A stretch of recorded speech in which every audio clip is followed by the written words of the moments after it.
श्री राम षट्त्रिंश सर्ग।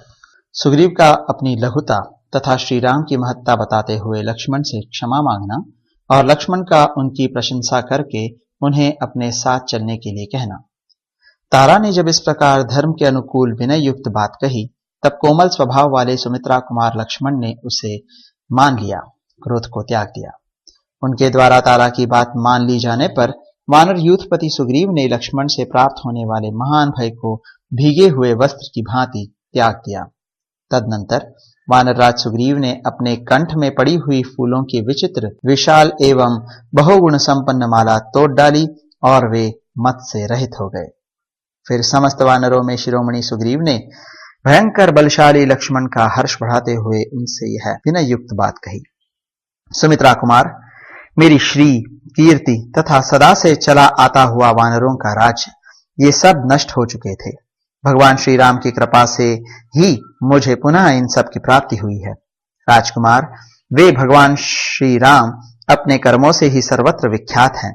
उनके उपकार का वैसा ही बदला अंश मात्र से भी कौन चुका सकता है। धर्मात्मा श्री राम अपने ही तेज से रावण का वध करेंगे और सीता को प्राप्त कर लेंगे। मैं तो उनका एक तुच्छ सहायक मात्र रहूंगा। जिन्होंने एक ही बाण से 7 बड़े बड़े ताल वृक्ष, पर्वत, पृथ्वी, पाताल और वहां रहने वाले दैत्यों को भी विदीर्ण कर दिया था, उनको दूसरे किसी सहायक की आवश्यकता भी क्या है। लक्ष्मण, जिनके धनुष खींचते समय उसकी टंकार से पर्वतों सहित पृथ्वी कांप उठी थी, उन्हें सहायकों से क्या लेना है। नरश्रेष्ठ, मैं तो वैरी रावण का वध करने के लिए अग्रगामी सैनिकों सहित यात्रा करने वाले महाराज श्री राम के पीछे पीछे चलूंगा।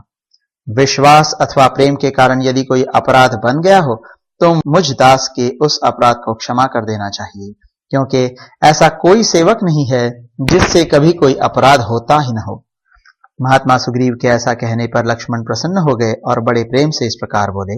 वानरराज सुग्रीव, विशेषतः तुम जैसे विनयशील सहायक को पाकर मेरे भाई श्री राम सर्वथा सनाथ है।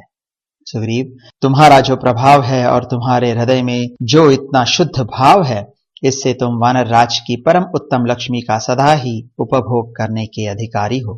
सुग्रीव, तुम्हें सहायक के रूप में पाकर प्रतापी श्री राम रणभूमि में अपने शत्रुओं का शीघ्र ही वध कर डालेंगे, इसमें संशय नहीं है। सुग्रीव, तुम धर्मज्ञ, कृतज्ञ तथा युद्ध में कभी पीठ न दिखाने वाले हो।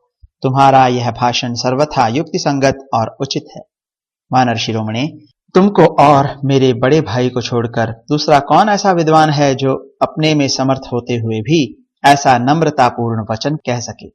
कपिराज, तुम बल और पराक्रम में भगवान श्री राम के बराबर हो।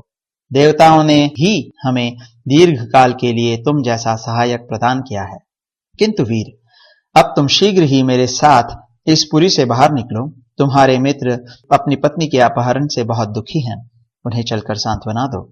सखे, शोकमग्न श्री राम के वचनों को सुनकर जो मैंने तुम्हारे प्रति कठोर बातें कह दी हैं, उनके लिए मुझे क्षमा करो।